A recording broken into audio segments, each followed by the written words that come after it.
Sir నమస్కారం sir. నమస్తే అండి. సార్ కల్కి 2898 ఏడి మూవీలో ప్రభాస్ గారి పాత్ర లాస్ట్కి రివీల్ చేస్తారు కర్ణుని క్యారెక్టర్ చేస్తున్నట్టుగా. అయితే ప్రభాస్ గారు ఈ విధంగా కర్ణ రోల్ పోషించడం పట్ల ఇప్పుడు ఒక కొత్త డిబేట్కి తెరదీసింది సార్. సోషల్ మీడియాలో ఎక్కడ చూసినా అర్జునుడు గొప్పవాడా కర్ణుడు గొప్పవాడా అని ఒక చర్చ అయితే ఇప్పుడు మొదలైంది సార్. చాలా మంది కర్ణుడే గొప్పవాడని, ఇంకొంతమంది అర్జునుడు గొప్పవాడని చెప్పేసి ఈ విధంగా చర్చించుకుంటున్నారు. అయితే కర్ణుడికి సంబంధించిన కొన్ని రిఫరెన్స్ వీడియోస్ కూడా వాళ్ళు సోషల్ మీడియాలో పోస్ట్ చేస్తున్నది. అంతకుముందు ఎన్టీ రామారావు గారు తీసిన దానవీర శూరకర్ణ ఆ మూవీలో కర్ణుడి గొప్పతనం చూపిస్తూ తీశారు కదా, అందుకు సంబంధించిన రిఫరెన్సెస్ అన్ని ఆ వీడియోలు పెడుతున్నారు.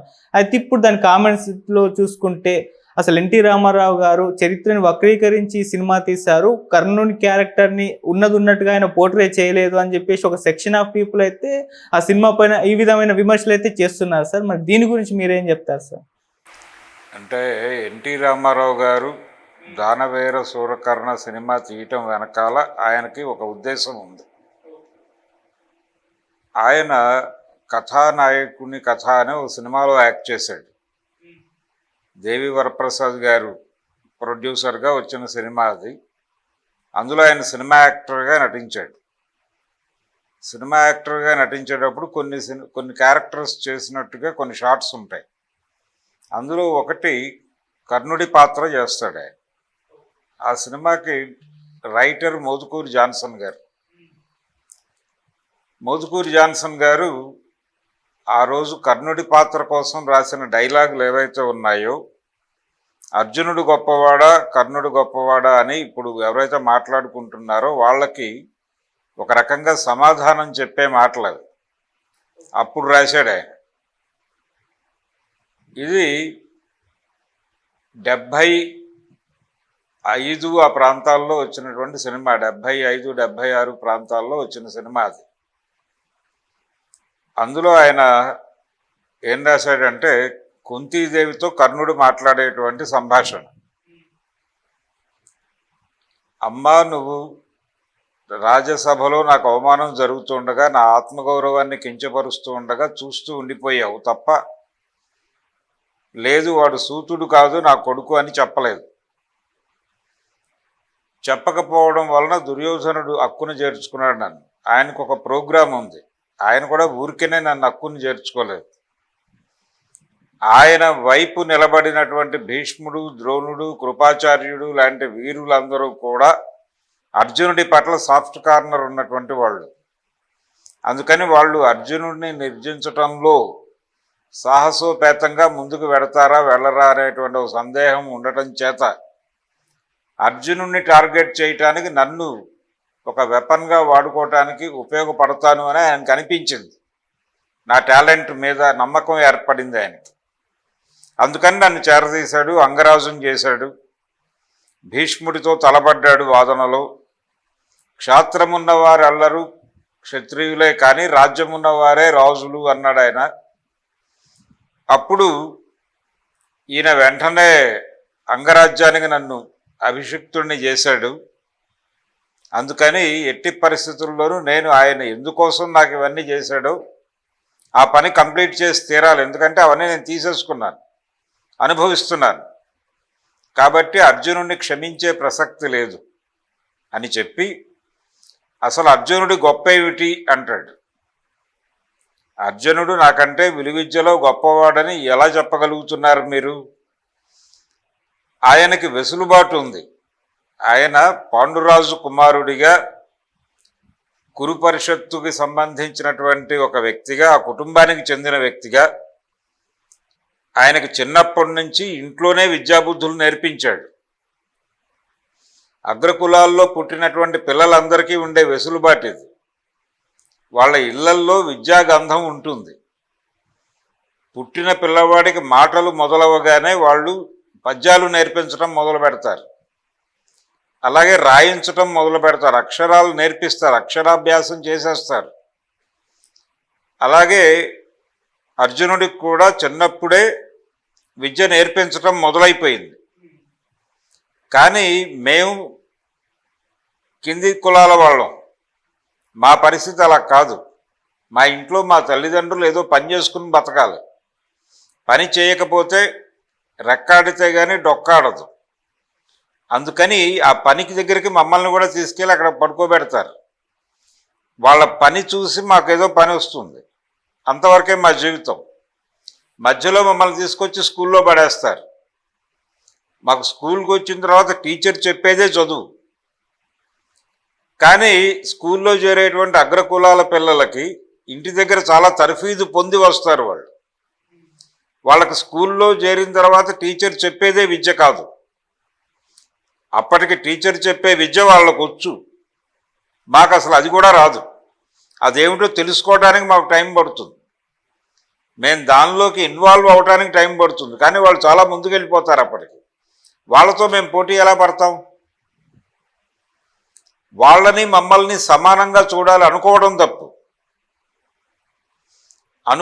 వాళ్ళకి మాకు పోటీ పెట్టడం అంటే కాళ్ళు లేనివాడికి కాళ్ళు ఉన్నవాడికి పోటీ పెట్టడమే. కాబట్టి మేము పుట్టిన కులం నుంచి మా జ్ఞానాన్ని అణగదొక్కుతున్నారు, కులపరమైన అణచివేత జరుగుతోంది. అందువలన నేను విద్య నేర్చుకోవడానికి ప్రయత్నం చేస్తే కర్ణుడి యాంగిల్లో నేను చదువుకోవడానికి వెళ్ళిన చోట అబద్ధాలు చెప్పాల్సి వచ్చింది. చెప్పా, అది తప్పంటే తప్పే, కానీ నేను నేర్చుకోవడానికి చెప్పాల్సి వచ్చింది. చేశాను, కానీ నేను ఎందుకు చేశాను అనేదానికి నా రీజన్ నాకుంది. కానీ దానివల్ల నేను నష్టపోయాను. నేను పరశురాముడి దగ్గర చేరినప్పుడు ఆయన దగ్గర నా కులం దాచి ఉంచాను. ఆయన తర్వాత తెలుసుకుని ఆపత్ సమయంలో నేను నేర్పిన విద్య నీకు ఉపయోగపడదు అన్నాడు, శాపం ఇచ్చాడు. అది నిజంగానే జరిగితే నేను యుద్ధరంగంలో కర్ణుడి ముందు ఏమీ లేనివాడిగా నిలబడాల్సి వస్తుంది. ఇది నా కండిషన్. ఇది నా కండిషన్ మాత్రమే కాదు, కింది కులాల్లో పుట్టిన వాళ్ళందరి కండిషను ఇదే. అందుకని భారత సమాజంలో తరతరాలుగా జరుగుతున్నటువంటి మేధోపరమైన అణచివేతకి నేను ఒక ప్రతినిధిని అనే ఆ యాంగిల్లో ఆ సంభాషణ నడుస్తుంది కథానాయకుని కథా సినిమాల్లో. ప్రతిభ అన్న పేరుతో ఈ భరత భూమిలో ఎందరి ప్రతిభని అడవి కాచిన వెన్నెల చేస్తున్నారో తెలుసా అమ్మా అంటాడు ఎన్టీ రామారావు గారు. ఇది కొంత చొరవ తీసుకుని రాసిందే. కర్ణుడి పాత్రని మహాభారతంలో ఆయన పాత్ర నడిచిన తీరుతెన్నుల్ని అవకాశంగా తీసుకుని రిజర్వేషన్ వ్యతిరేకంగా మాట్లాడుతున్నటువంటి వాళ్ళ నోళ్లు మూయించటానికి దీన్ని వాడుకున్నాడు ఆయన, మోదుకూరి జాన్సన్ గారు. ఇది ఎన్టీఆర్కి కనెక్ట్ అయింది. ఇది చెయ్యాలి సినిమాలో అంటే, పౌరాణిక సినిమాలు తీసేటప్పుడు అక్కడ ఉన్నది ఉన్నట్టుగా తీస్తే మనం ఆ సినిమా తీయటం ఎందుకు ఉంది కదా, దాని నుంచి మనకేవి అనిపించిందో దాన్ని నిజాయితీగా ప్రొజెక్ట్ చేయాలి, నిజాయితీగా ప్రజెంట్ చేయాలి, రెడిక్యూల్ చేయొద్దు. విమర్శ వేరు, అపహాస్యం వేరు. అపహాస్యం చేయొద్దు, సీరియస్గా క్రిటిసిజం పెడదాం. సీరియస్ క్రిటిసిజం ఉండటం తప్పేం కాదు, పురాణ విమర్శ తప్పు కాదు, పురాణాలని అపహాస్యం చేయడం తప్పు. అందుకని మనం పురాణాలని అపహాస్యం చేయకుండా దాన్ని మీద కామెంట్ చేద్దాం, సీరియస్ కామెంటే చేద్దాం. కర్ణుడి క్యారెక్టర్ ప్రధానంగా తీసుకుని ఓ సినిమా తీయాలనుకుంటున్నాను, దానికి మీరు వర్క్ చేయాలి అని అడిగాడు ఆయన జాన్సన్ గారిని. అడిగితే ఆయన చెప్పాడు, ఆయన ఇప్పుడు ఆల్రెడీ కమిట్ అయినటువంటి సినిమాల నుంచి బయటకు వచ్చే పరిస్థితి లేదు, అందుకని మీతో ట్రావెల్ అవ్వడం కష్టం నాకు, అయితే మీకు ఒక వ్యక్తిని నేను పరిచయం చేస్తాను, కొండవీటి వెంకట కవిని అన్నాడు ఆయన. కొండవీటి వెంకట కవి రచనలు నేను చూశాను అన్నాడు ఆయన. చార్వాకలో ఆయన రాస్తాడు కదా, చార్వాక పత్రిక మీరు చదువుతారా అని అడిగాడు. నేను చదువుతానన్నాడు ఆయన. ఇలా మొదలైన సంభాషణ. అలా కొండవీటి వెంకట కవి గారు ప్రవేశించారు. ఆయన తర్వాత ఆయనకి అసిస్ట్ చేయడానికి కత్తి పద్మారావు గారు ప్రవేశించారు. హేతువాద ఉద్యమంలో ఉన్నారు వాళ్ళప్పుడు. ఈ హేతువాద ఉద్యమంలో ఉన్న వాళ్ళని తాను తీయబోయే పౌరాణిక సినిమాకి రచయితలుగా పెట్టుకున్నాడు ఆయన రామారావు గారు. పెట్టుకుని సీరియస్ క్రిటిసిజం చేద్దాం, ఆ రోజున ఈ రకమైనటువంటి భావ విప్లవం జరిగిందని అనుకుందాం, అనుకుని దాన్ని ప్రొజెక్ట్ చేద్దాం. ఆ భావ విప్లవం లేకపోతే కర్ణుడి పాత్ర ఎందుకు ఉంటుంది? కర్ణుడి పాత్ర ద్వారా సీరియస్గా ఒక అండర్ కరెంట్గా కింది కులాల సమాజంలో కింది కులాల ఆవేశాన్ని ఆక్రోశాన్ని ఏదో మేరకు చెప్పే ప్రయత్నం జరిగింది భారతంలో. దాన్ని మనం ఎంబోజ్ చేసి చెప్పడం తప్పేం కాదు, ఆ ధోరణిలోనే వెడదాం అని చెప్పాడు ఆయన. అదే ధోరణిలో సినిమా స్క్రిప్ట్ నడిచింది. అందులో భాగంగానే రాజదర్బారులో జరుగుతున్నటువంటి విలువిద్యా పోటీలకి ఈయన ఒక క్యాండిడేట్గా అర్జునుడితో తలబడడానికి వచ్చినప్పుడు కుదరదు అని చెప్తారు వాళ్ళు. నీ కులమేమిటి, నువ్వెవరు, నువ్వు సూతుడివి, సూత కుల సంజాతులు క్షత్రియ కుల సంజాతులతో ఎదిరి నిలవ అనర్హులు అని ద్రోణుడు ప్రకటిస్తాడు. ప్రకటించినప్పుడు ఈయనకి ఏం మాట్లాడాలో అర్థం కాదు. ఇదేమిటి మీరేమో పోటీ పెట్టి ఈ కులం వాళ్ళతో ఆ కులం వాళ్ళు పోటీ చేయడానికి వీల్లేదంటే ఎలా కుదురుతుంది? ఓపెన్గా పోటీ అనౌన్స్ చేసి అంటాడు, లేదు లేదు కుదరదు, క్షత్రియ కుమారులు తలబడొచ్చు, అందులో పోటీలో ఎవరు గెలిస్తే వాళ్లే విజేతలు, అక్కడ మాకు మొహమాటాలు ఏం కానీ నువ్వు కాదు, నీకు ఆ అర్హత లేదు అంటాడు ఆయన. అన్నప్పుడు దుర్యోధనుడు ఎంటర్ అయి ఏమిటి క్రైటీరియా, క్షాత్రమున్న వారెల్లరూ క్షత్రియులే కదా అంటారు. క్షాత్రము అంటే యుద్ధము దానికి సంబంధించిన టెక్నాలజీ ఉన్నవాళ్ళు. క్షాత్రం ఉన్నవారెల్లరూ క్షత్రియులే అని నువ్వు చెప్పిన మాట అంగీకరించినప్పటికీ రాజ్యం ఉన్నవాడే రాజు అని ఒక క్లాజు లేవనెత్తుతాడు భీష్ముడు. అప్పుడు దుర్యోధనుడు తెగించి, అయితే ఇప్పుడే ఇతన్ని అంగరాజ్యానికి రాజుగా ప్రకటించి పట్టాభిషేకం చేస్తాను, అప్పుడు రాజే కదా, అప్పుడు పోటీలో పాల్గొనొచ్చా అని అడుగుతాడు. అడిగి ద్రోణుడితో ఆర్గ్యుమెంట్లోకి వెళ్తాడు. అసలు కులాల ప్రస్తావన ఏమిటి ఇక్కడ? నువ్వు మట్టి కొండలో పుట్టావు, నీదే కులము అని అడుగుతాడు. అడిగి అక్కడి నుంచి తన కులం ఎలా ఎలా ఇతర కులాలతో ట్రావెల్ అవ్వటం ప్రారంభించిందో చెప్తాడు. ఆచార్యదేవ ఏమంటివి అనే డైలాగు చాలా పాపులర్ ఇప్పటికీ. కాబట్టి కులము అనే కోణంలో చూస్తే ఇప్పటికే కులభ్రష్టం అయిపోయి ఉంది ఇక్కడ. ఇప్పుడు మీరేదో ఇక్కడ కులం అన్యాయం జరిగిపోతుందని ఆక్రోశించక్కర్లేదు, ముందు ఆ మాటలు మానేయండి, మానేసి ఏం చేయాలో ఆలోచించండి అన్న ధోరణిలో ఒక ఉపన్యాసం చెప్తాడు ఆయన. ఇవి కీలకమైనటువంటి సన్నివేశాలు ఆ సినిమాలో కర్ణుడి క్యారెక్టర్ని ఎలివేట్ చేయటం. దీనికంటే ముందు మహారథి కర్ణ అని ఒక సినిమా వచ్చింది. శివాజీ గణేశన్ గారు కర్ణుడిగా యాక్ట్ చేశాడు. అందులో కూడా ఎన్టీ రామారావు గారు యాక్ట్ చేశాడు. ఆయన కృష్ణుడిగా నటించాడు. ఈ సందర్భంగా అందులో ఒక పాట ఉంది, అది తమిళ సినిమా, తెలుగు డబ్బింగ్ వెర్షన్ వచ్చింది. గాలికి కులమేది నీటికి కులమేది అని ఒక పాట ఉంటుంది. అది కర్ణుడి మనస్తాపానికి ఆయన భార్య చలించి పాడేటువంటి పాట. ఇది కాస్ట్ ఇష్యూని బలంగా మాట్లాడటం కోసం తీసిన సినిమానే మహారథి కర్ణ కూడా. దాన్ని ఇంకొంచెం హేతువాద పద్ధతిలో మాట్లాడే ప్రయత్నం దానవేర సూరకర్ణలో జరిగింది. అంటే టోటల్గా వీళ్ళ ఆర్గ్యుమెంట్ ప్రకారం కర్ణుడి పాత్ర ఆ రోజునున్న కుల వివక్షని ప్రొజెక్ట్ చేయటానికి డిజైన్ చేసిన క్యారెక్టర్గా అనిపిస్తుంది. ఈ మధ్య రాజమౌళి కూడా మాట్లాడుతూ కర్ణుడి పాత్రలో చాలా డైమెన్షన్స్ ఉన్నాయి, చాలా కోణాలు ఉన్నాయి, అటువంటి క్యారెక్టర్ మీద ఒక సబ్జెక్ట్ చేసి సినిమా తీయటం చాలా థ్రిల్లింగ్ విషయం అని చెప్పి మాట్లాడాడు. అయితే ఈ సినిమాలో కర్ణుడి పాత్రని ప్రాపర్గా ప్రొజెక్ట్ చేయలేదు, దానికి వెసులుబాటు తీసుకోలేదు డైరెక్టర్ వాంటెడ్గానే. ఆయన్ని కర్ణుడు అని రివీల్ చేశారు అంతే. అయితే గతంలో కృష్ణరాజు గారు కర్ణుడిగా నటించి చాలా పేరు తెచ్చుకున్నాడు కురుక్షేత్రం సినిమాలో. ఆ అవకాశం ప్రభాస్కి దక్కింది ఈ సినిమాలో. ఇది ఫర్దర్గా ఈ క్యారెక్టర్ ఎలా ఉంటుందో తెలియదు. కల్కిలో పార్ట్ 2, పార్ట్ 3, పార్ట్ 4 ఇలా సిరీస్ ఉంటుంది అన్నాడు ఆయన. ఇది కర్ణుడి జీవితం అంటే కర్ణుడి జీవితంలో ఆయన సూతుడిగా విద్య నేర్చుకోవడానికే నానా కష్టాలు పడి ఆ విద్యని ప్రదర్శించడానికి సరైన వేదికలు దొరక్క కులపరమైన వివక్షకు గురై అనేక అవమానాలకు గురై శాపాలకి గురై ఆయన యుద్ధరంగంలో ఇన్ని ఇబ్బందులతో పాల్గొన్నాడు.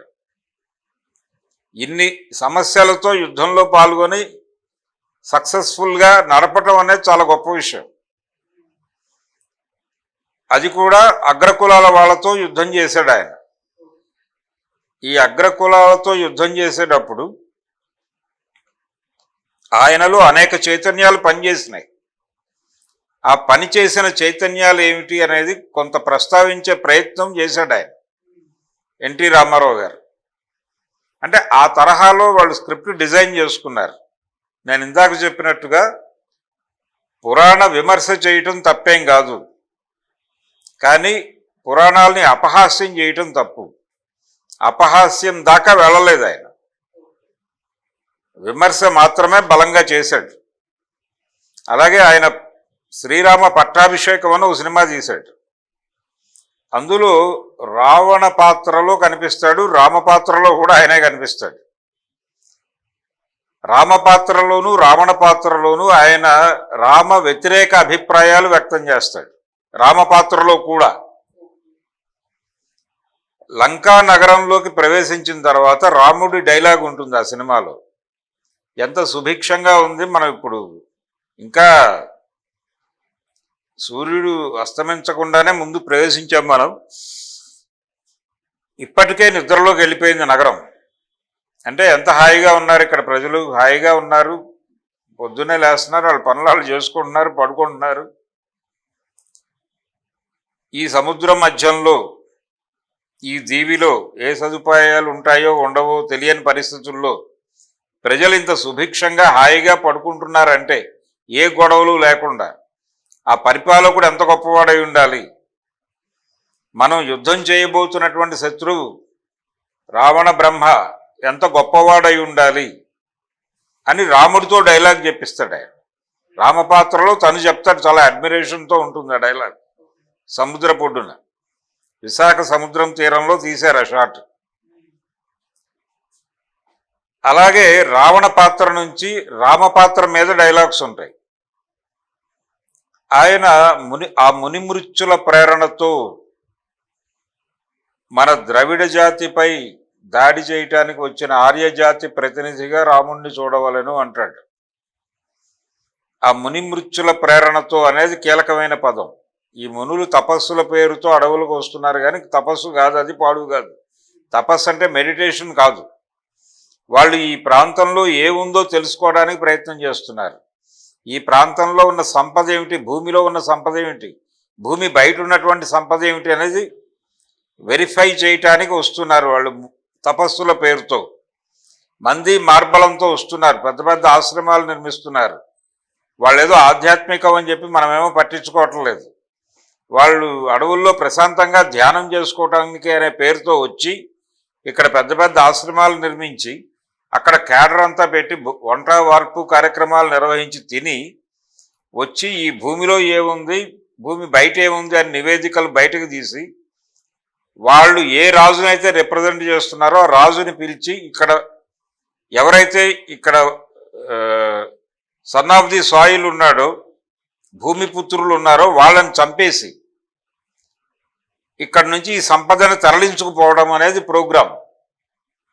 ఆ ప్రోగ్రాంలో భాగంగానే మునిమృత్యులు ఉన్నారు ఇక్కడ. మునిమృత్యులు అంటాడు చాలా క్లియర్గా. ఆ మునిమృత్యుల ప్రేరణతో మన ద్రవిడ జాతిని నాశనం చేయడానికి వచ్చాడు వాడు. వాళ్ళ అమ్మ కోరికో నాన్న కోరిక మీదో రాలా, రాముడు ఒక ప్రోగ్రాం మీద వచ్చాడు. నిజానికి వనవాసము అని వాళ్ళ అమ్మ కోరిక తీర్చడానికి ఇక్కడ దాకా రానక్కర్లేదు. అయోధ్య పక్కనే అడవిలో కూర్చుని 14 ఏళ్ళు ఒకే చోట కుదురుగా ఉండి ఇంటికి వెళ్ళిపోవచ్చు ఆయన. కానీ ఆయన ఆ పని చేయలే, అక్కడి నుంచి తిరుగుతున్నాడు అడవంతా. ఎందుకు తిరుగుతున్నాడు? తిరిగిన చోట ఊరికే ఉన్నాడా? వాలి సుగ్రీవుల మధ్య ఘర్షణలో వేలు పెట్టి వాలిని చంపి సుగ్రీవుడిని రాజుని చేసి అతన్ని తన సామంతుడిగా మార్చుకుని అతని సైన్యాన్ని పట్టుకొచ్చి నా మీద యుద్ధం చేసి నా తమ్ముడిని ఇన్ఫార్మర్గా మార్చి అతని మనిషిగా మార్చుకుని నన్ను సంహరించి అతనికి రాజ్యం కట్టబెట్టి అతన్ని సామంతుడిగా మార్చుకుని ఇంత పని చేస్తున్నాడు అతను ఇక్కడికి వచ్చి. అది కూడా డైలాగ్ ఉంటుంది.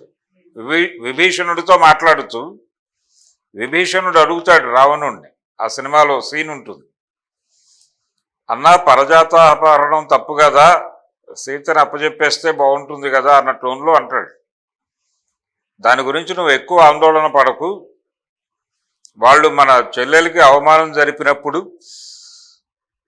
నీకేమీ అనిపించలేదు, ఇప్పుడు మాట్లాడే హక్కు లేదు నీకు అంటే మంచి చెప్తున్నాను, నీకు అది అరుచిగా అనిపిస్తోంది అంటాడు వాడు.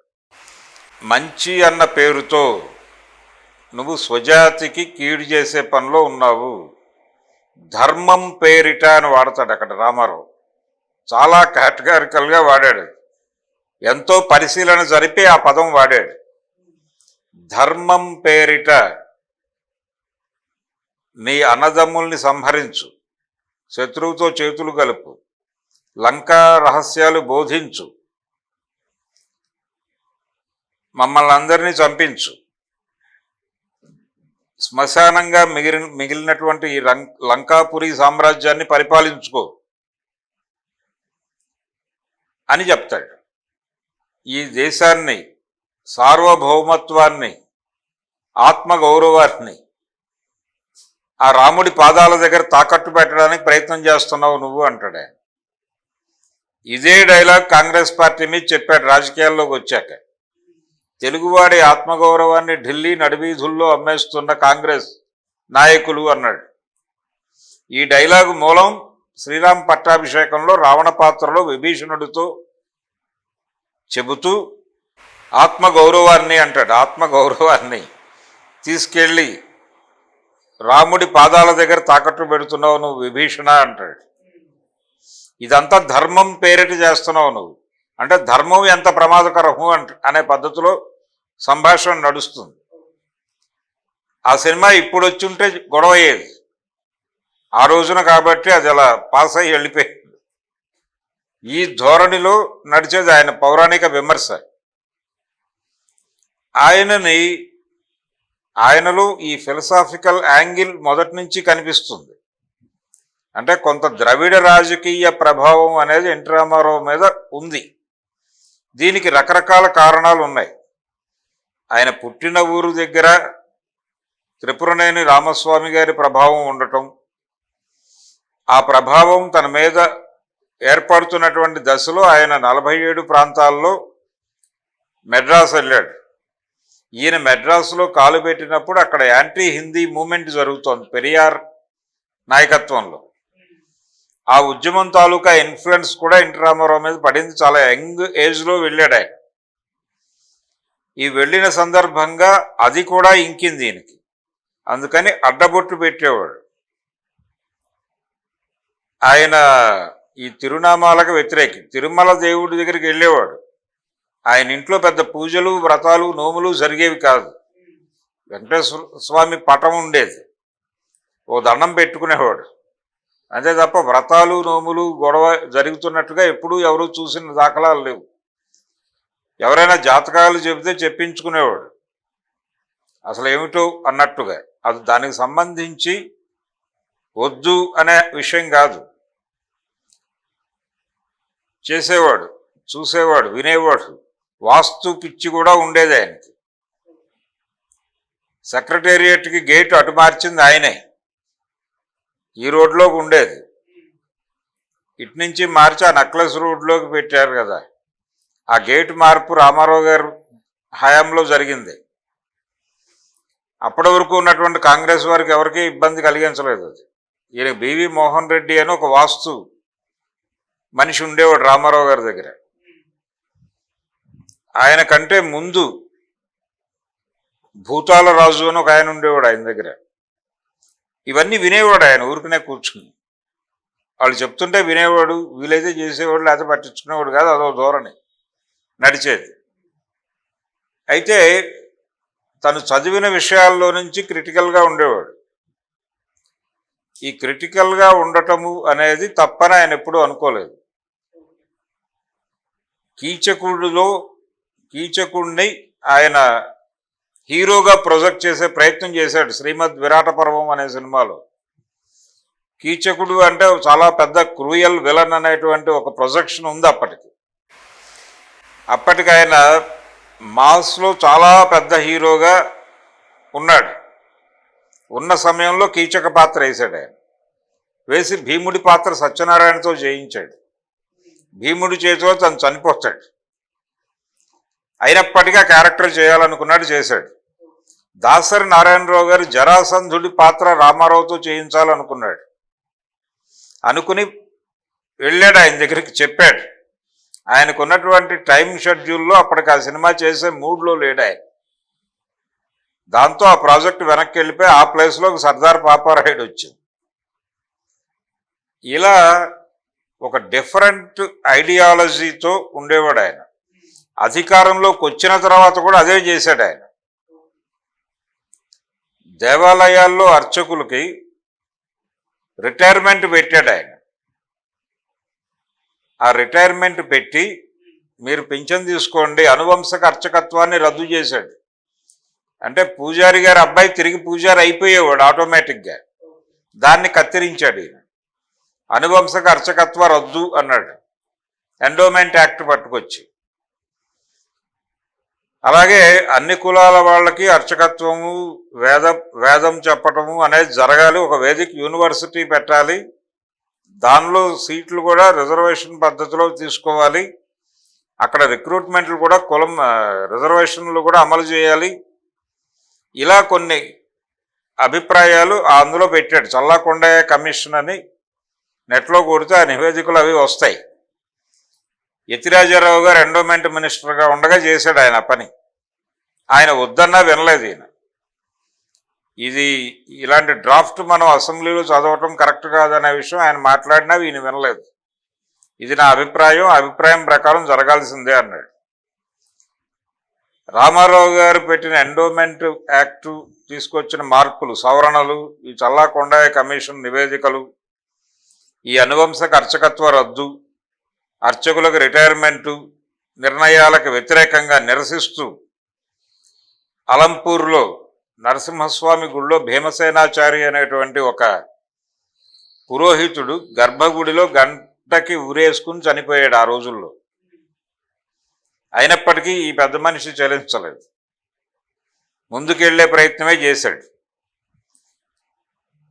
పులిచింతల ప్రాజెక్ట్ ఉన్నటువంటి ప్రాంతంలో ఒక వేదిక యూనివర్సిటీ పెట్టడానికి శంకుస్థాపన కూడా చేశాడు. అది ముందుకు నడవలా.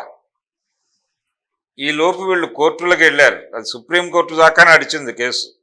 వైఎస్ రాజశేఖర రెడ్డి సీఎంగా ఉండగా ప్రభుత్వం పార్టిసిపేట్ చేయకపోవడంతో అది వీగిపోయింది కేసు. వాళ్ళకు అనుకూలంగా జడ్జిమెంట్ వచ్చింది అర్చక సంఘానికి. అర్చక సంఘం కోర్టుకు వెళ్ళింది రామారావుకు వ్యతిరేకంగా. చిలుకూరు బాలాజీ టెంపుల్లో హుండీ బయట వేయటానికి కారణం ఎన్టీ రామారావే. ఎన్టీ రామారావు అనే వ్యక్తి మీద నిరసనగానే ఆ కార్యక్రమం మొదలైంది. చిలుకూరు బాలాజీ ప్రత్యేకంగా ఎలివేట్ కావడం వెనకాల రామారావు ఉన్నాడు. ఎన్టీ రామారావు ఎండోమెంట్ యాక్ట్ పరిధిలోకి ఆ గుడి రాకుండా ఉండడానికి హుండీ బయట పారేశారు వాళ్ళు. మాకు ఏ రకమైన ఆదాయం అక్కర్లేదు ప్రజల నుంచి, ఈ గుడిని ధర్మకర్తలు ఇచ్చినటువంటి, ఈ గుడిని ఎవరైతే నిర్మించారో వారు ఇచ్చినటువంటి ధూపదీప నైవేద్యాల కోసం వారిచ్చినటువంటి భూమి మీద వచ్చే ఫలసాయంతోనే మేము ఇక్కడ కార్యక్రమాలు నిర్వహిస్తాం. అన్నీ ఉచితమే, ప్రత్యేక దర్శనాలు లేవు, టికెట్ దర్శనాలు లేవు. ఎవరైనా సరే క్యూలో నుంచుని దేవుణ్ణి దర్శించుకోవాల్సిందే ఇక్కడికి వస్తే. హుండీలో డబ్బులు వేయనివ్వం. అలాగే జనరల్గా ఈ షటకోపం పెట్టేటువంటి, అలాగే హారతి ఇచ్చేటువంటి పళ్ళె ఉంటుంది, దానిలో డబ్బులు వేస్తారు. అది కూడా బ్యాన్ అక్కడ చిలుకూరు టెంపుల్లో, అవి కూడా వేయనివ్వరు. కొబ్బరికాయలు కొట్టి ఒక చెప్ప తీసుకుని ఒక చెప్ప ఇస్తారు, అది కూడా లేదు. అసలు కొబ్బరికాయలే వాళ్ళు కొట్టరు, బయట కొట్టుకొని 2 చెప్పులు మీరే తీసుకెళ్ళిపోండి అంటారు వాళ్ళు. ఎందుకు అంటే జనం నుంచి, భక్తుల నుంచి ఆదాయం పొందితే దేవాదాయ శాఖ ఎంటర్ అవుతుంది. వాళ్ళని లోపలికి రానిస్తే ఎండోమెంట్ యాక్ట్ అంగీకరించాల్సి ఉంటుంది. అది అంగీకరిస్తే వయోపరిమితి అంగీకరించాల్సి ఉంటుంది, రిటైర్ అవ్వాల్సి ఉంటుంది. అనువంశక అర్చకత్వం రద్దయిపోతుంది. ఇన్ని ప్రమాదాలు ఈ గుడికి సంభవిస్తాయి కాబట్టి హుండీ తీసి బయట పారేసి ఈ నిర్ణయాలన్నీ తీసుకున్నాడు ఆయన సౌందరరాజన్ గారు. వైఎస్ రాజశేఖర రెడ్డి సీఎంగా ఆయన పాదయాత్ర ప్రారంభించింది చిలుకూరు టెంపుల్ దగ్గర నుంచి. అప్పుడే ఆయన చెప్పాడు, నేను అధికారంలోకి వస్తే మీరు ఏదైతే సుప్రీంకోర్టులో ఫైట్ చేస్తున్నారో రామారావు గారు తీసుకొచ్చిన యాక్ట్ మీద ప్రభుత్వం కొంచెం ఇనాక్టివ్ అవుతుంది, మీకు అనుకూలంగా జడ్జిమెంట్ వచ్చేలాగా నేను చేస్తాను అని హామీ ఇచ్చి అదే చేశాడు ఆయన. కాబట్టి ఆ నిర్ణయము వైదికుల్ని ఇబ్బంది పెట్టింది. వైదికం వేదం చదువుకున్నటువంటి అర్చకత్వంలో ఉన్నటువంటి బ్రాహ్మలు ఇబ్బంది పడ్డారు అప్పటి రామారావు గారి నిర్ణయంతో. దీనికంటే ముందు బ్రాహ్మణులలో మరో సెక్షన్ అయినటువంటి నియోగుల మీద కూడా దాడి చేశాడు ఆయన, కరణాల మీద, కరణం మునసబులు తీసేసి.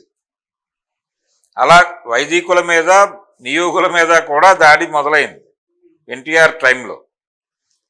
ఇది దాడిగా చూడనక్కర్లేదు కానీ దాడిగా ప్రొజెక్ట్ అయింది.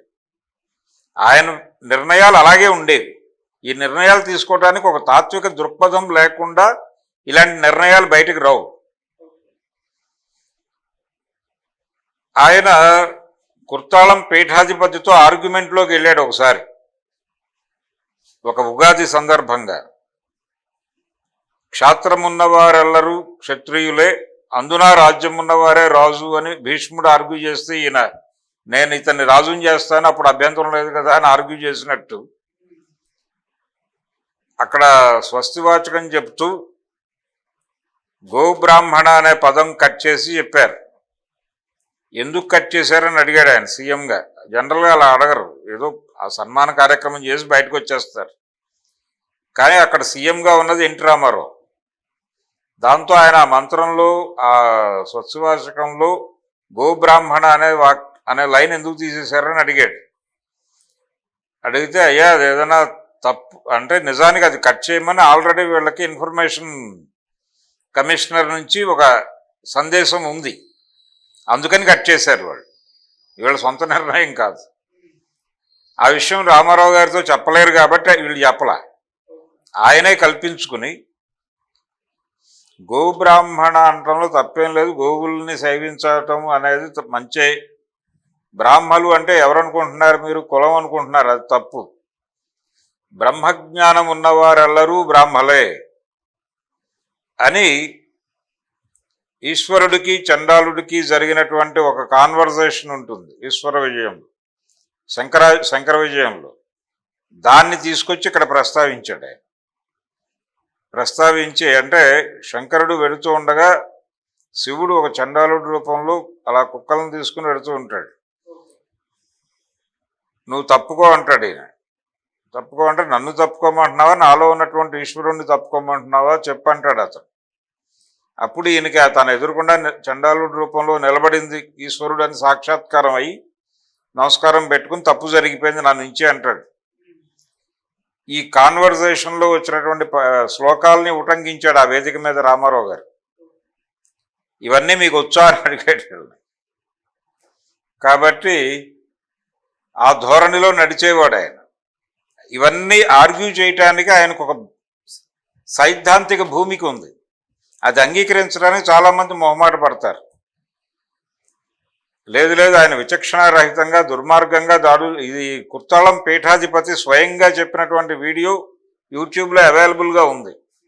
ఆ రోజు ఉగాది రోజు ఆయన ఇలా ఆర్గ్యుమెంట్కి దిగాడు మాతో.